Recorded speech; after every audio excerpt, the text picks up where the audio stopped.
Good morning. Welcome back to our channel. If you're new here, I'm Kayla and this is Ben. And today we are in Tokyo, Japan, but we are actually leaving Tokyo to go to Hakone, which if you don't know is right near Mount Fuji. So this morning we are taking the Romancecar about an hour and a half to Hakone. And so we have to get to the station now and catch the train because it leaves at 10 and it's almost 9:30. So that's where we're headed first. We'll have more train facts for you. I know that like everybody follows our channel. We somehow end up on train facts, but I might have accidentally started that. Yeah, we accidentally started that. If you like train facts, go ahead and subscribe to our channel. Yeah, I think that's it. So yeah, we'll head downstairs. We got to go check out from the hotel first, and then we have a short walk to the Shinjuku station. Very hot out, so hopefully it's a quick walk. Yeah, because we got our bags and backpack to carry. All right, let's go.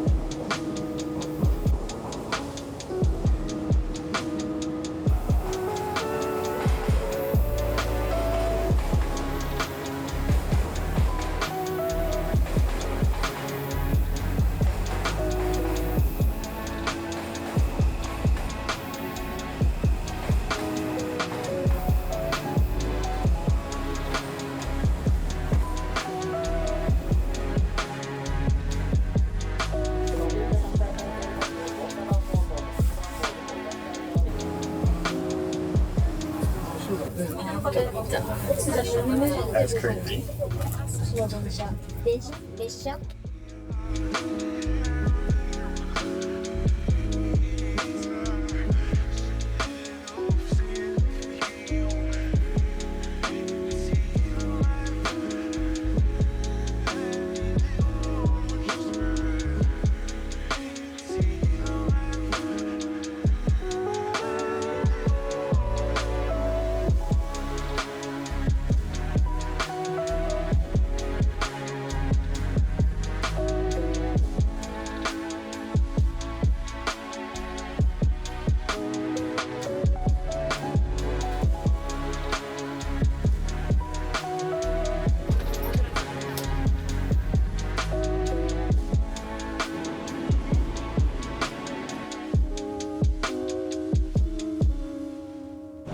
We made it. Well, we're on the second train.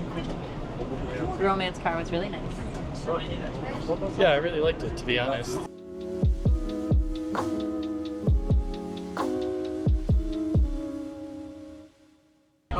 This train feels a little different. It's a little not as smooth as the Romancecar.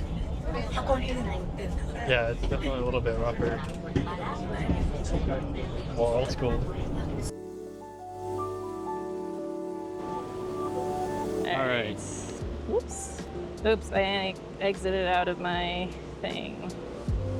You can just restart it. Okay. It's like it's a 6-minute walk.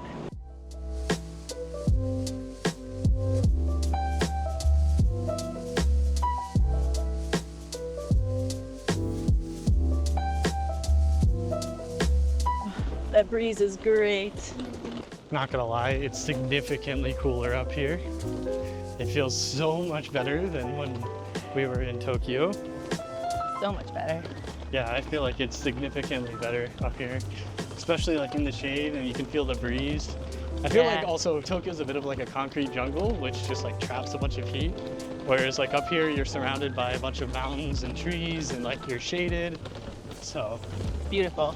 the air almost smells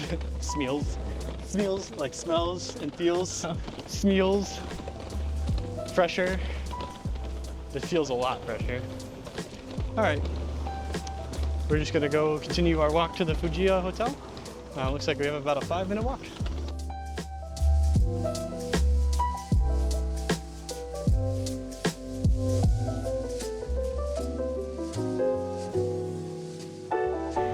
It's a good thing I wore my dress today because this is a very nice 5-star hotel. So I'm sad that the sweet shop is closed.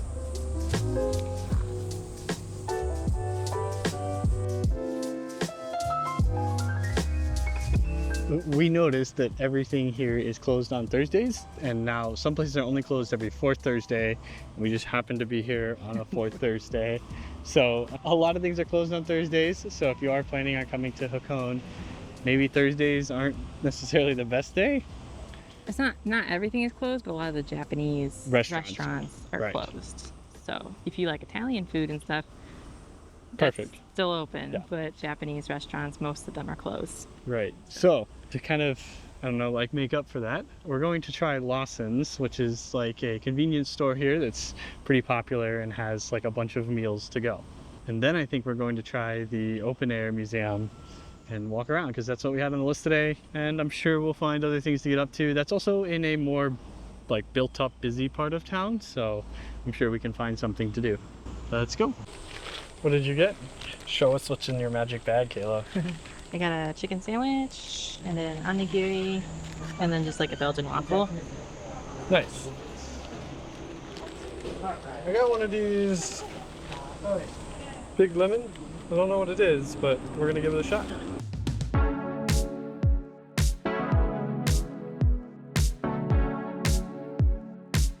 Alright, we just finished our snacks from Lawson's. Now, if you don't know, a lot of convenience stores in Japan do not allow photography or filming inside of it. I'm sure for a number of reasons. Anyways, it was, you know, good food. I didn't think it was bad at all.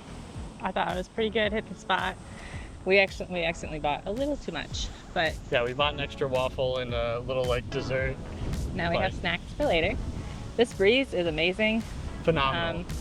Also, my little tote bag has come in handy to carry like snacks and drinks and stuff, so a tote bag is nice for like a packable tote. Yeah, if you have the opportunity. We bought the new Peak Design packable tote, which was a great option for us. So if you're coming to Japan, definitely bring a little packable tote, especially if you're planning on doing like any shopping or stopping in any of the convenience stores. Those will definitely help you out. All right, now we have a train to catch, walking straight uphill, and then going to the open air museum. So it's one of the top things recommended here in Hakone. So we're gonna go check that out.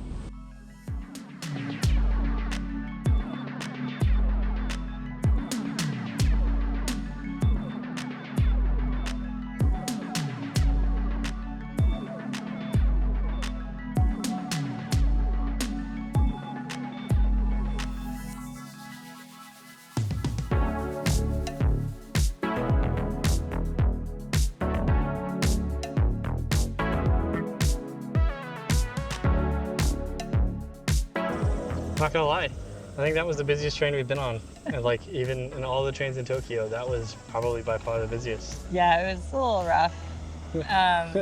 Yeah, I don't know, maybe it's just a busy time of day, or maybe this is just a very busy train, or maybe it's just a busy season, I don't know. But that train was like crammed full to people, like shoulder to shoulder, everybody was touching, like it was a little rough. Anyways, no more negativity. So, all right, so we just got off, and the Hakone Open Air Museum here is about 3 minutes away. So we're gonna go ahead and walk up and go do that. That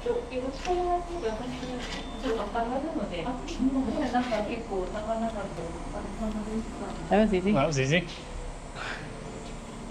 I'll take that. Yeah. Let's go.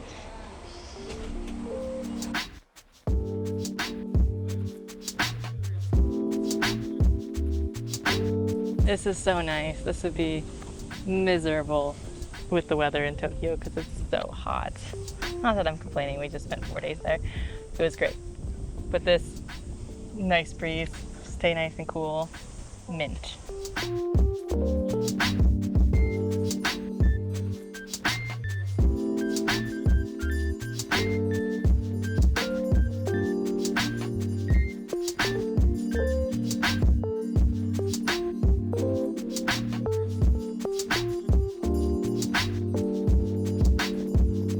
I don't know, these are pretty popular eggs.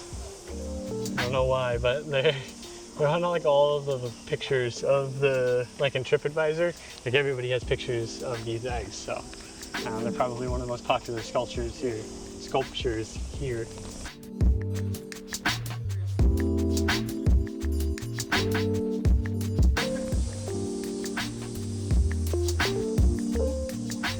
Nice.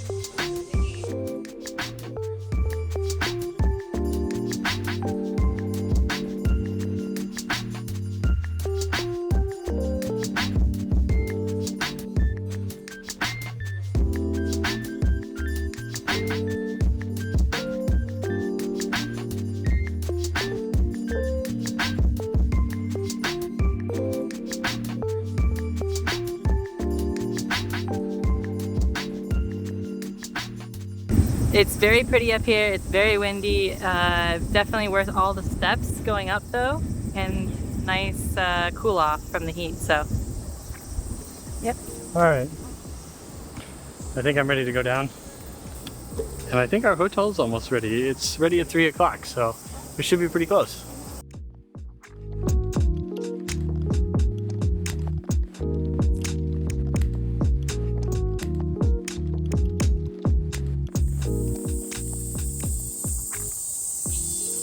That sculpture's a vibe, for sure. Relatable. Relatable.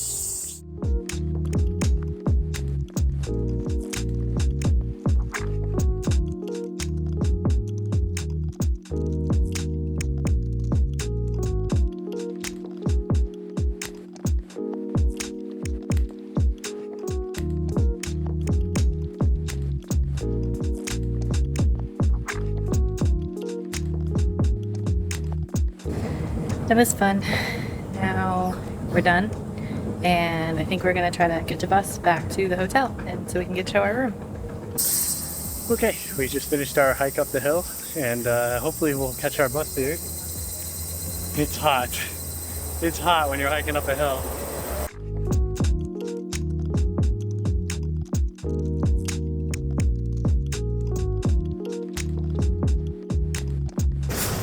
Wow. Rough. That was. So the first bus went by and like didn't let us off. That didn't let us on. Didn't let anybody on. He didn't let anybody on. Yeah, there was like 3 or 4 people, and there was some seats available on the bus, but they didn't let anybody on. Yeah, the bus wasn't full, and so he wouldn't let anybody be on. And then the next one was so full that we were just like crammed like sardines. But he kept letting everybody on, which was good. Which is, I mean, acceptable. I mean, I'd rather get somewhere. Yeah, or like make the decision myself and be like, it's too crowded, and just wait for the next one. But all the transportation in this town seems to be pretty busy. It's like overused. Like there's too many people for the amount of transportation there is. But I mean, it's a tourist destination, so for Japanese people and foreigners, so it is what it is. We made it back, so our hotel's right across the street, which is convenient. So alrighty, let's see if we can get our room. Let's go get a room.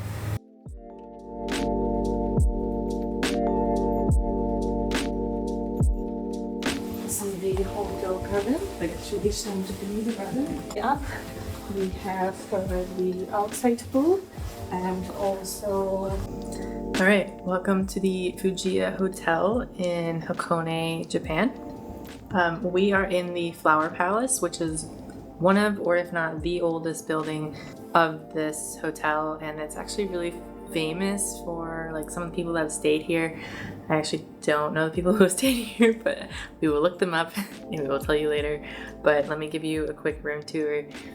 Very traditional. Our room is the chrysanthemum.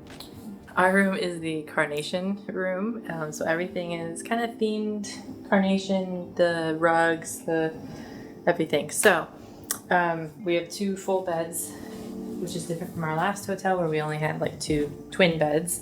And then we have a nice little sitting area with, we've kind of already messed things up a little bit, but we have a TV and a coffee machine and some free bottles of water. We do get some there's a free coffee and tea station that you can go to anytime and just lounge there or bring it back to your room. There's also a desk with some like stationery and stuff so you can write letters. And then there is a makeup station over here in the corner. You even got a nice little light there. Nice little light. Ooh, funky. Oh, it's funky. And then there's a big closet, which is where they brought all of our luggage. And they give you these, they're like robes, but not really robes. They're like, they call them pajamas on the information thing, but kind of more like a katana where you can wear them to the onsen or you can wear them to the coffee station, but really nowhere else other than your room. So that's nice. And They even have like a shoehorn and like polisher for your shoes or whatever that is. And then lastly is the bathroom. It's a pretty nice big bathroom. We got a nice shower with a bathtub and all the amenities, a sink, etc. Hair dryer. I have noticed that every hotel here has hair dryers. Well, the hotels we've stayed in, which is nice because that's a luxury you get in the U.S. So it's just something to think about. You don't have to bring your hair dryer if you're staying in nicer hotels. The fancy Japanese toilet. All the toilets in Japan are so fancy with their bidets, and the one downstairs actually has a motion activated like noise thing. So like as soon as you walk into the stall, it just starts making all this noise while you go to the bathroom, and then once you get up, it stops. There's also a button you can stop it if you don't want it. But just it's interesting. Japan is quite, they think of everything, I'll tell you. So that is the room tour. Before we go figure out dinner, I think we are going to go up to the onsen and take a bath. And so obviously there's no cameras in there because the onsen experience is a traditional onsen. So we will tell you about it when we get back. All right, let's go. There is one thing that they told us when we checked in that we had to be careful of. The hot water here is all directly from the onsen, which means it's about 60 degrees C, which is really hot for normal water. So everybody that comes here has to be really careful about all of the hot water in this place, because if you turn it on full hot, like any traditional hotel, and you're expecting the water not to be that hot, the water will pretty much instantaneously scald you here. So it's also really nice to have a bathtub with really hot water. I think I might have just found my new favorite, like, Japanese snack. I don't know what this is, but absolutely incredible. 10 out of 10 should buy. If you see this in 7-Eleven or Lawson's, like, this should be your top choice. All right. I think we kind of forgot to mention that we just got back from the onsen. It was absolutely great. Like, for me, I had basically a private onsen for like the first 20 minutes. And if you don't know, there's a few rules to utilizing the onsen. Lucky for us, they gave us like basically a list and overview of the rules, which was super helpful. Because if you are like a Westerner like me, and you've never used an onsen before, you don't really notice that there's like a few rules. So let me just list off a few of the rules here. Obviously, this isn't all of them because there's some etiquette rules. But obviously, you're supposed to drink enough water before and after. You can't use the onsen under the influence of alcohol. And you cannot enter the bathtub with any cloth, meaning no swimwear, no nothing, no towels, nothing into the water. You must wash your body before entering the bath. You must take a hot shower before entering the bath, and you should use soap and like shampoo before entering the water. It says, at the washing corner, use the shower sitting on the stool, and never forget to stop the shower water when you leave. Never dive into the bathtub, which obviously it's very hot, so And very shallow. And very shallow. I don't think you could actually dive into it if you wanted to, but it would hurt. It says don't swim in it, which means you can't just swim around and splash around. You can move around a little bit, but not too much. You should be very respectful of the people around you. Never wash any cloth, so like never take a towel or put anything in the bathwater. And then you should dry yourself before returning into the changing room. No phones or cameras allowed, which I think I already mentioned that. Yeah, that's pretty much it. There's a few like other specific rules to specific onsens. So if you're ever interested in going to an onsen, just look up what you need to do to go to your onsen. I'm going to get a massage. It's like a birthday massage. So Birthday massage 2.0. 2.0, yes. Upgraded. So yeah, this is like, I don't want to say it's my first ever massage because I've had a massage before in the US, but this is my first foreign massage. Never had a massage outside the US, so this will be very interesting. It'll be an interesting experience. There are some language barriers up in the sauna, or not the sauna, the spa. Oh yeah, so Kayla had a completely different experience. For the onsen? Yeah. Yeah, I mean, I thought it was pretty good. I read about onsens online, and I kind of, I guess, expected the showers to be close, like in with the locker room area where you get changed. That was not the case. So I was kind of wandering around looking for the showers before I like started the experience, and some girls were like, are you confused? And once they told me the showers were out actually with the onsen, then I was like, oh, cool, okay. So then you get a locker, you put all your clothes and everything in the locker, you go to the shower, online, a lot of times it'll say only wash your body and put your hair up, but they gave you like shampoo and conditioner and everything, so I washed everything. Yeah, this was definitely more like a full bathhouse experience. Like they had everything, like even after you got out and dried off. Yeah.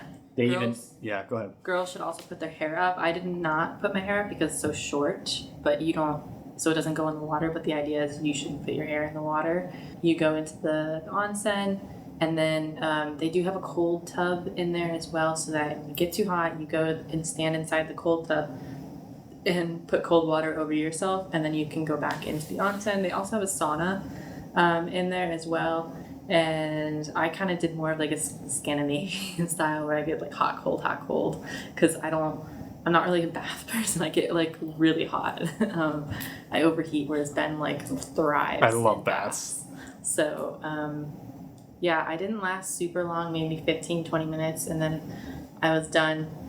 You do not bathe again afterwards. The idea is to keep the minerals from the onsen water on you for a while, so you don't bathe afterwards. They also had a whole... I definitely broke that rule. Did you? Yeah. Well, I mean, I got out of the onsen, and then I was like, oh, I feel like hot and like sweaty, so I'm like, I could just go rinse off really quick and then dry off. Well, you're supposed to you can do that. You're just supposed to keep the minerals on you for a while. No, I broke that rule. Help with your skin and stuff. I won't break it next time, but I broke it this time for sure. And then they have a whole room with like hair dryers, face lotions, things like that, like just to get ready if you're going out to dinner or whatever. And the men's have a similar thing as well. Like the men's, they have like hair gels. They also have like shaving gels. They have a bunch of razors. Like you basically could get ready for like if you're going out to a party or anything, like you could do everything in there. It was wonderful. It's like a self-spa experience. Yes, that's a good descriptor. I would describe it as. So just read the instructions, and and the towels, don't take a big towel out with you. The idea is you take a small towel to like... It's like a modesty towel. Like a modesty towel. Just like when you're walking around. I took a big towel. I think Ben also took a big towel. They didn't have like for me, they didn't really have like a separating thing until like I got back. I realized that like they had like a small head towel or a full body towel. And like I think, and I saw a few other people, like, because I had like a private experience in the beginning, but like right at the end, like 4 or 5 people walked in, and like all the other guys, like 2 of them grabbed the bigger towels. So I think it's just probably like one of those things where it's like, maybe a preference thing. Yeah, I mean, I don't think it matters that much. I mean, I think as long as you have like a small towel. The small towels, a lot of the times they will like put them around their neck when they go in, or like fold them, put them on their head, or they'll like put them on the side of the onsen. I just folded my big towel and put it on the side of the onsen while I was in there, and then when I got out, I just took the towel with me. But yeah, it was a good experience. I will probably do it again tomorrow night before we leave. Oh yeah, 100%. We're gonna use that again tomorrow. Like 10 out of 10. That's the whole reason to come here, is for the onsen experience. So, all right. So I think that's it for today's video. If you like this content and you like watching us travel, we have more Japan stuff coming. We're going to Kyoto next. We do have another video coming from Hakone. So if you're interested in this hotel or anything else, we do have at least one more video coming, and we'll talk more about it then. Forgot, always, go ahead and subscribe to our channel. We would really appreciate it. We've been trying to grow subscribers for a little bit. And if you made it this far in the video, you obviously love travel content. Go ahead and click that subscribe button. We really appreciate it. All right. We'll see you on the next one.